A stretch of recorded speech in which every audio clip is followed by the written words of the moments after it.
जय हिंद दोस्तों, नमस्कार। आप सभी का बहुत बहुत स्वागत है एक और मजेदार वीडियो में। मैं हूं गौरव, मेरे साथ है डीसी। आप देख रहे हैं जीएस रिएक्शन। डीसी भाई जय हिंद स्वागत भाई है। लोग। जय हिंद। डीसी, दो क्लिप है हमारे पास में। एक पाकिस्तानी पत्रकार इमरान रियाज खान का है और एक नजम सेठी का है। एक छोटा सा शुरुआत में जो बिलावल भुट्टो है दोस्तों, बिलावल भुट्टो के अंदर लग रहा है कि जिन्ना का रूह आ गया है। डीसी, जिन्ना का रूह आ गया है। भयंकर, मतलब ऐसा मैंने उसको आज तक कभी चीखते हुए इतना हिलाते, मतलब हिलाते हुए नहीं, मतलब चीखते हुए कभी देखा नहीं था। ठीक है। हम्म। वो आपको दिखाएंगे, थोड़ा सा 13-14 सेकंड का बस क्लिप है, उस शुरुआत में दिखा देंगे।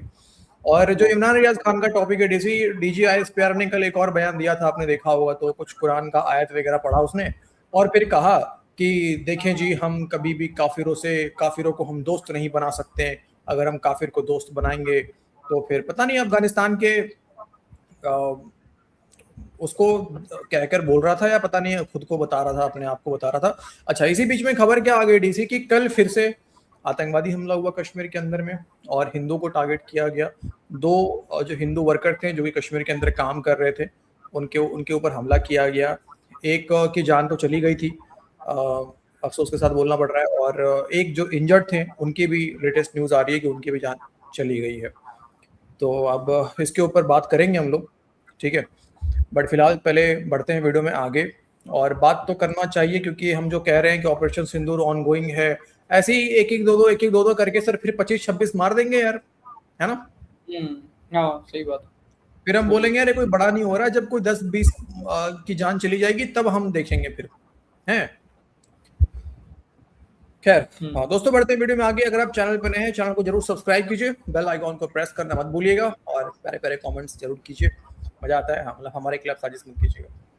चलो। आधा आजाद कश्मीर में इलेक्शन हो नहीं सकता, रावला कोर्ट में इलेक्शन नहीं हो सकता, एहतजाज यहाँ एहतजाज वहां, चाहते क्या हो। मेरा वादा है ना, मेरा वादा। मगर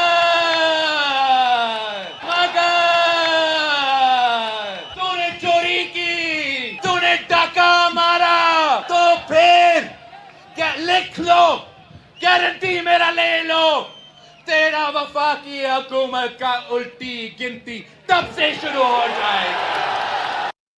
देखिए, ये बात नई नहीं है कि जर्नैल अपनी निजी महफिलों में या जो मिलिट्री एस्टेब्लिशमेंट के लोग हैं, ये निजी महफिलों में सहाफ़ियों के सामने या दीगर स्टेक होल्डर्स के सामने ये सियासतदानों को बुरा भला कह रहे हैं। ये नई बात नहीं है, ये हमेशा मलबा सियासतदानों पर डालते हैं।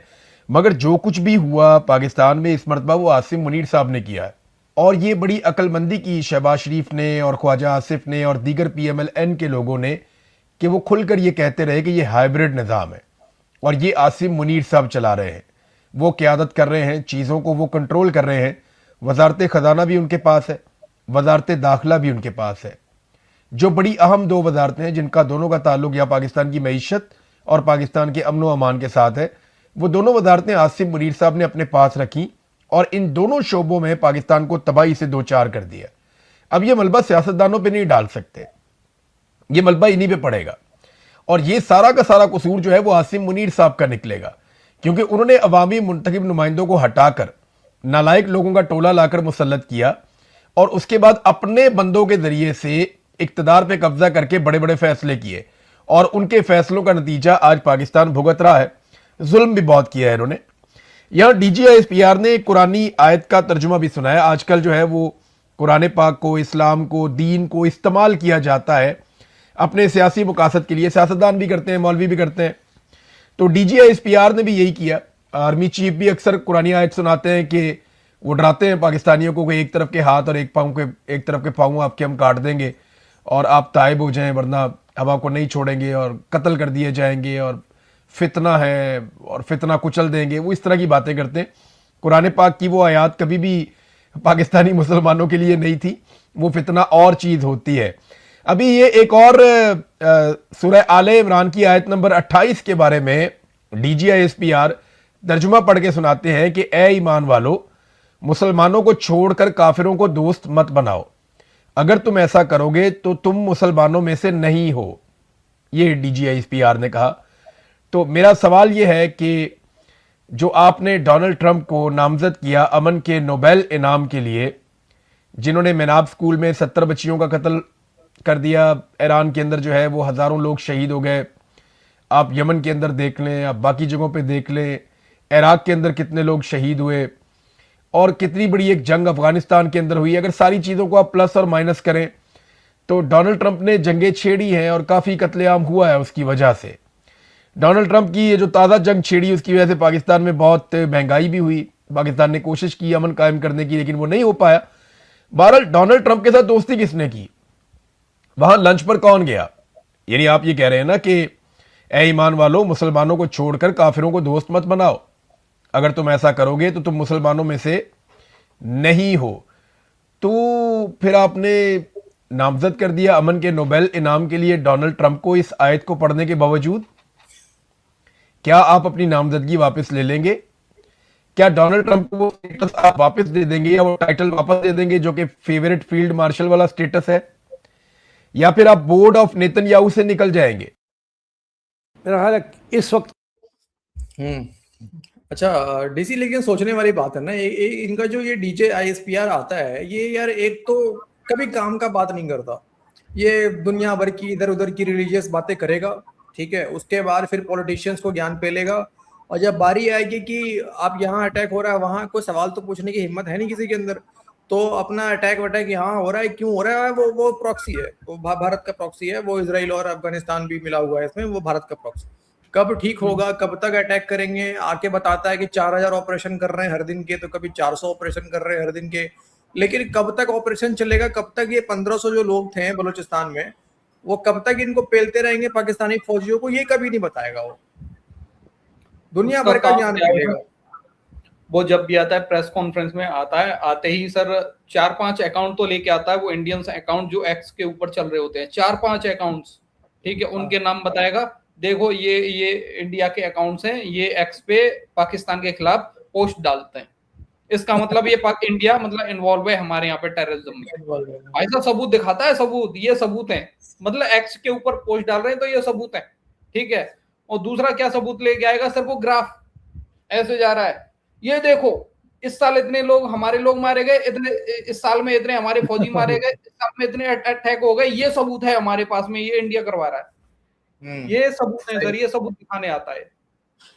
अच्छा एक बात ये भी देखो ना, ये जो आयत बता रहा है और कह रहा है काफिरों से दोस्ती, मतलब ऐसे तो खैर पाकिस्तान के अंदर कोई माइनॉरिटीज, हिंदू सिख क्रिश्चियन तो ऐसे बचे नहीं है, अब लगभग खत्म ही हो चुके हैं, लेकिन फिर भी सोचो ये ऐसा मुल्क है सर जहां पे अभी भी माइनॉरिटी है, भले ही गिनती की संख्या में हो, लेकिन फिर भी वहां पे माइनॉरिटीज हैं।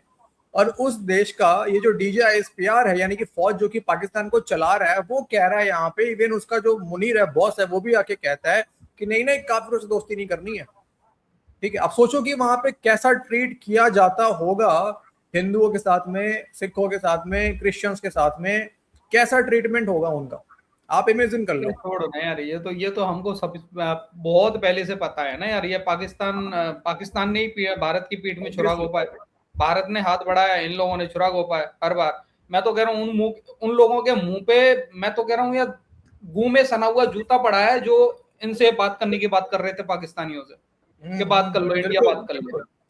नहीं, जिसकी मेंटालिटी ऐसी हो, जो ये खुद कह रहा है कि काफिर कभी दोस्त नहीं हो सकते, तो आप ये सोच लो भाई, आप ये सोच लो, जिनको अमन की आशा की चुल मची है, आप सोच लो कि अगर ऊपर से आपके साथ वो दोस्ती कर भी ले, तो किस स्वार्थ के साथ वो दोस्ती कर रहा है आपके साथ, बिल्कुल, समझ रहे। चलो आगे आते हैं, नजम सेठी का क्या मानना है जरा DJISPR वाला पूरे स्टेटमेंट में, वो सुनते हैं। क्यों कहा इस वक्त, इसलिए कहा कि मेरा ख्याल है एक तो एहसास हो गया है कि इस वक्त रियासत को बहुत से ख़तरे हैं फ्रॉम सब नेशनलिज्म, बलूचिस्तान में भी, KP में भी, अब आज़ाद कश्मीर में भी, एंड ये जो हमारा सिस्टम है अकोमोडेट नहीं कर पा रहा उनको, और जो प्रॉब्लम है विद सिक्योरिटी वर्सेस वेलफेयर या सिक्योरिटी वर्सेस राइट्स, उसका इशू बना हुआ है।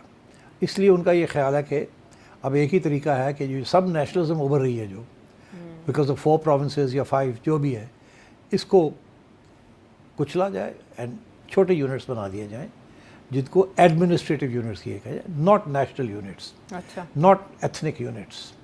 तो आई थिंक एक तो ये सिक्योरिटी की आपकी जो इस्टेब्लिशमेंट है, उन्होंने ये फ़ैसला किया है कि इस वक्त ये एक्सपेरिमेंट ऑफ 4 यूनिट्स या 5 यूनिट्स, ये एक्चुअली मिस गवर्नेंस की वजह से लोगों के ग्रीवेंसेस बढ़ रहे हैं और वो ट्रांसलेट हो रहे हैं इनटू सब नेशनलिज्म और ये टक्कर हो रही है विद द स्टेट। और ये हमारे जो डेमोक्रेटिकली इलेक्टेड पॉलिटिशियंस ये इसको हैंडल नहीं कर पा रहे हैं, they and in fact they are becoming part of the problem. तो इसलिए then we need to break up the system into smaller units ताकि ये सब नेशनलिज्म जो है ये डाइल्यूट हो जाए।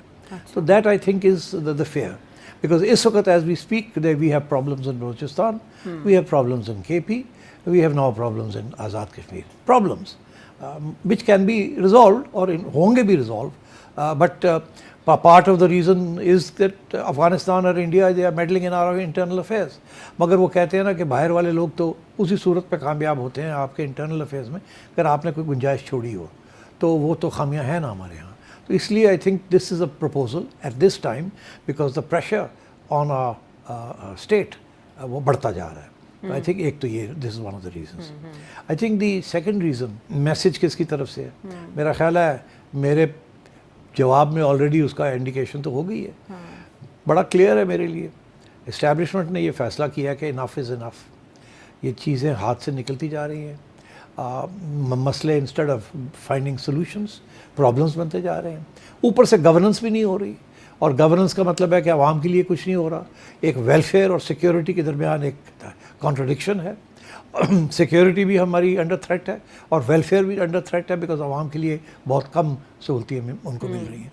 तो इसको भी रिजॉल्व करना है। तो सिक्योरिटी एंड वेलफेयर को इकट्ठा कर दिया गया, ये दोनों एक दूसरे का opposite sides of the same coin और दोनों अंडर थ्रेट हैं। So I think that was the reason that this proposal is coming directly from the establishment. आगे ये proposal शहबाज शरीफ साहब अगर देते तो मसला था, because जाहिर है this is a pro-establishment proposal और शहबाज साहब मेरा ख्याल है उस किस्म का मैसेज भी नहीं दे सकते थे। क्यों? क्योंकि Peoples Party is part of the problem right now. Shahbaz Sharif is part of the solution right now. ये क्यों इस स्टेज पे ये फाइनली ये उन्होंने ऑफ़र किया और मोहसिन नकवी साहब के ज़रिए। मोहसिन नकवी साहब का जिसे कहते हैं ना रेज़ों दैट्स मतलब एक रीज़न टू बी, वो क्यों हैं, कहाँ हैं, कौन है, is purely and simply he is an appointee of the field marshal. जो वो कहते हैं उनकी ज़ुबान जो है is suppose to reflect that of the field marshal and the field marshal की ज़ुबान is suppose to reflect that of the military establishment and that of the security establishment. So बड़ी क्लियर है। मोहसिन नकवी साहब ने भी ये कह दिया है कि जिस शख्स ने आपको इतना कुछ दिया है अभी तक रेड लाइन नहीं क्रॉस की, और एक धमकी भी है और एक अप्रिसिएशन भी है। और रेड लाइन क्रॉस करना क्या होता है, मार्शल लॉ लगाना होता है, तो उन्होंने तो नहीं किया। तो आप सोचिए तो सही उन्होंने क्या क्या आपके लिए किया है और अभी तक वो लगे हुए हैं भाग दौड़ करने में, इम्प्लाइंग के जी सिक्योरिटी के लिए अपना रोल भी उन्होंने बढ़ा दिया है इंटरनेशनली, शुक्र करें उसका। दूसरा ये कि इकोनॉमिक असिस्टेंस लेके आ रहे हैं from Saudi Arabia and elsewhere और एंड सो ऑन, और अमेरिका के साथ भी अच्छे तल्लुकात हैं, अपनी प्रोफाइल भी बढ़ा ली है, इंडिया को डिफीट भी कर लिया है। तो look at what he is done. और हम लोग जो हैं the politicians they are not delivering और बहुत स्लो चल रहा है सब कुछ, और ऐसे ही अगर चलता रहा तो हम नहीं बचेंगे। तो इसलिए मैं ये कह रहा हूँ कि ये मोहसिन नकवी साहब ने अनाउंसमेंट की है और अनाउंसमेंट यही है कि 28th अमेंडमेंट के लिए तैयारी कर लें, और अगर आप नहीं तैयारी करेंगे तो इसके लिए कीमत अदा करनी पड़ेगी आपको। अभी वो थ्रेट नहीं है मगर वो थ्रेट बन सकती है। मतलब कि मार्शल लॉ मुनीर लगा सकता है, अगर आप नहीं माने औकात में नहीं आए तो मुनीर लगाएगा मार्शल लॉ। लेकिन देखो ना डीसी कैसे मतलब किरदार निभा रहे हैं आसिम मुनीर अपना, वो इधर भी देख रहे हैं, वो बातें भी करवा रहे हैं, वो स्टेबिलिटी भी ला रहे हैं, भारत को भी हरा रहे हैं और इकोनॉमिक, अच्छा भीख को देखो टर्म चेंज कर दिया, इकोनॉमिक क्या कहा इसने, असिस्टेंस, ठीक है। मतलब भाई भीख कह ले, वो भीख है, उधार मांग रहे हो भैया तुम उसे, क्या किस चीज का असिस्टेंस भाई, कौन सा इकोनॉमिक असिस्टेंस? भीख बोलने में शर्म लग रही है, अमेरिका से मांग रहे हो, मांगना भीख ही हो गया है, भीख बोलने में शर्म लग रही है इनको, शर्म आ रही है। अच्छा ये काम इनको ये भी शर्म नहीं आ रहा नजम सेट्टी को डीसी की, यार मतलब काम क्या है तुम्हारा आसिम मुनीर का, भाई एक तरफ तुम्हारा बलोचिस्तान हाथ से निकला जा रहा है, पीओजे के हाथ से निकला जा रहा है, केपी के हाथ से निकला जा रहा है, सब जगह फटे रहे कोई ना कोई, और तुम क्या कर रहे हो, वहां से जाके भीख मांग रहे हो, वहां क्या काम है मुनीर का यार, क्या क्यों कर रहा है वो, क्या काम है?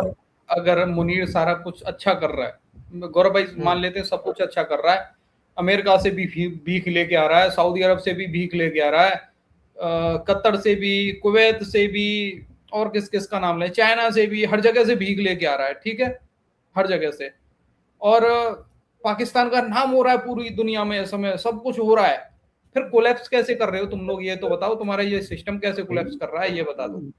वही तो कोई जवाब नहीं दे पा रहा यार। एक तरफ पाकिस्तान तरक्की पे तरक्की कर रहा है, तेल के कुएं निकल रहे हैं, फोड़ा मारने से तेल निकल रहा है, सब कुछ हो रहा है यार। भारत को आइसोलेट कर दिया है, JF-17 बेच के IMF का लोन चुका रहे हो, लेकिन IMF भीख मांग रहा है उल्टा यार, IMF इनसे हाँ, यार। हाँ, IMF पैर पकड़ रहा है पाकिस्तान का, कह रहे जनाब हमें ना छोड़ के जाएं आप, जनाब हाँ, हम बर्बाद हो जाएंगे। इतना बताओ, कुछ फिर भी होने के collapse बावजूद भी, इतना कुछ करने के बावजूद भी धमकियां लगाना पड़ रहा है कि भाई ना सुधरे तो मार्शल लॉ लगा देंगे। ये मतलब यार गजब चुतिया है, अलग लेवल का कहानी यार। यार चाटने का भी लिमिट होता है यार, कितना चाटोगे रे तुम लोग। ये चाटना नहीं कहते सर, इसको चाटना नहीं कहते, ये डंडे की भाषा होती है सर। डंडा दे दिया है, अब मुंह से उगलवा रहा है, उगल बेटा, मेरे लिए सब कुछ अच्छा, पीछे से डंडा दिया हुआ है। सोचो यार थोड़ी भी, लेकिन कितने मतलब जब आया मुनीर तो और देखिए जी, मुनीर ने संभाल लिया है, पता नहीं SIFC बनवा दिया है, और अब $100 बिलियन UAE से, $25 बिलियन यहाँ से वहां से, पता नहीं कितने पैसे पाकिस्तान में। उसके बाद जब वो मिनरल्स लेके पहुंचा लाल बक्सा, छोटा जर्सी का लाल बक्सा चोरी करके लेके पहुंचा ट्रम्प के पास, और जी देखिए $200 बिलियन का इन्वेस्टमेंट अमेरिका करने को तैयार हो गया। पैसे ही पैसे हैं पाकिस्तान में, 4 रोटियों की जगह 8 रोटियां खाओ। पाकिस्तानी खाना भी शुरू कर दिया, बाद में पता चला असल किया, पैसे नहीं है, रोटी आटा तो डॉलर बह रहा है भाई साहब पाकिस्तान के नाम है। वो छोटा जर्सी वो नालियों के भाई साहब, डॉलरों के साथ में नाली में बह के बांग्लादेश पहुंच गया वो यार। डीसी इतना अब 2 ही डॉलर महीने बह रहा बचे यार, मुझे तो टेंशन हो रही डीसी। आज देखो अगस्त आ गया अब, है ना, है। अब बच गए सितंबर, अक्टूबर, नवंबर, मतलब नवंबर में तो 26 नवंबर का तारीख है उसका, अब आ गया नजदीक। 2 महीने का समय है सर, 3 महीने ही मान लो पूरे, 3 महीने मान लो। तुम हाँ। कह रहे हो गौरव भाई अगले साल चलेंगे लद्दाख वद्दाख राइड करने के लिए, ठीक है। अब 3 महीने का समय बचा है हमारे पास। उसके बाद पता नहीं सर हमारे पास पैसे होंगे नहीं होंगे, हम कहाँ घूम रहे होंगे, क्या कर रहे होंगे। ख्वाब बड़े बड़े हैं भाई लोग हमारे, राइड तो करना ही है, फिर सोच रहे हैं कि बड़ी बाइक भी ले लें राइड करने के लिए। अब कैसे होगा यार, पता नहीं यार भाई लोग। 3 महीने का समय रह गया है। टेंशन हो रही है दोस्तों, टेंशन हो रही है मुझे यार। बहुत सारे हमने यार सोच के रखे हैं काम यार, और पता नहीं यार, चिंता से हो रही है मुझे अब। खैर चिंता हमें होने लगी है, कोलैप्स इनका सिस्टम कर रहा है, चिंता हमें हो रही है यहाँ पे बैठे बैठे। ऊपर से छोटा जर्सी भी तो नहीं आ रहा है काफी दिनों से। हाँ यार, छोटा जब थोड़ा वो भाई तारीफ साहब बढ़ा बड़ा दे। प्लान कर रहा है वो सर, वो उसकी प्लानिंग को और देख के टेंशन हो रही है, साला क्या प्लान कर रहा है। वही तो, अरे मैं चाह रहा हूँ कम से कम छोटा जर्सी आके ये कह दे कि भाई मैंने तो 26 नवंबर 2027 बोला था, 2026 नहीं बोला। 2027 बोला था।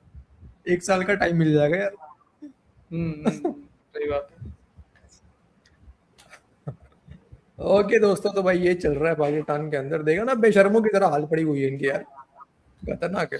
लेकिन खैर कुछ दिनों तक शायद लग रहा है डीसी ऐसा कि थोड़ा पॉलिटिकल वीडियो ही ज्यादा चलेगा पाकिस्तान के अंदर से, बट फिर भी करेंगे यार, उसी में कुछ मजे करवाएंगे आपको। तो आज की इस वीडियो में दोस्तों इतना ही है, मिलते हैं आपसे अगली वीडियो में। वीडियो को अंत तक देखने के लिए आप सभी का बहुत बहुत धन्यवाद। अपना ख्याल रखिए। जय हिंद दोस्तों। जय हिंद भाई लोग।